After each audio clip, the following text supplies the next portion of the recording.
আজ জ্যৈষ্ঠ পূর্ণিমা। আজকের দিনেই পুরীর জগন্নাথ দেবকে স্নান করানো হয়। তবে আমাদের আর পুরীতে গিয়ে সেই দৃশ্য দেখার সৌভাগ্য হয়নি। তাই জন্যই আমাদের বাড়ি থেকে প্রায় ৪০ কিলোমিটার দূরে এক অত্যন্ত জাগ্রত প্রভু জগন্নাথ দেবের মন্দির রয়েছে। আমার বড় পিসি গতকাল রাতেই ঠিক করেন আমরা সেখানে যাচ্ছি। তো কথা মতন ভোরবেলা উঠেই বাসে করে রওনা দিই চাকদাহ শহরে। সেখান থেকে প্রায় ৩ কিলোমিটার পথ পায়ে হেঁটেই চাকদাহের বুড়িগঙ্গায় পৌঁছাই। তবে রাস্তাটা ছিল কিন্তু একদম গ্রাম্য পরিবেশের মতন। কাঁচা রাস্তা ও দুপাশে বড় বড় গাছপালা। নদীতে স্নান করে মহাদেবের মাথায় জল অর্পণ করে আমরা আবার পায়ে হেঁটেই রওনা দিই প্রভু জগন্নাথ দেবের দর্শনের জন্য। হ্যাঁ, আমরা পায়ে হেঁটেই গিয়েছিলাম। তবে সেখানে অনেক টোটোর অপশনও ছিল। মন্দিরে পৌঁছে দেখি প্রচন্ড ভিড়। ঝাঁকে ঝাঁকে মানুষ আসছেন মন্দিরেই। আমরা যেহেতু একদম ভোরবেলাতেই বাড়ি থেকে বেরিয়েছিলাম, সেজন্যই সকাল ৯টার ভেতরেই পৌঁছে গিয়েছিলাম। তবে বাড়ি ফেরার তাড়া ছিল বলে প্রভু জগন্নাথ দেবের খিচুড়ি প্রসাদ আর খাওয়া হয়নি। এরপর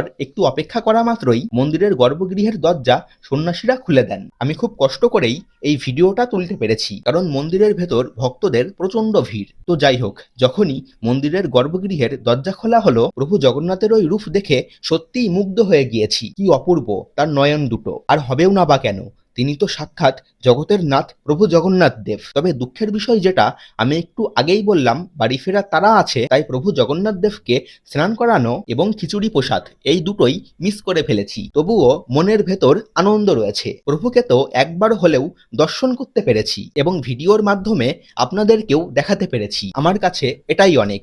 ভালো থাকবেন সবাই। জয় জগন্নাথ।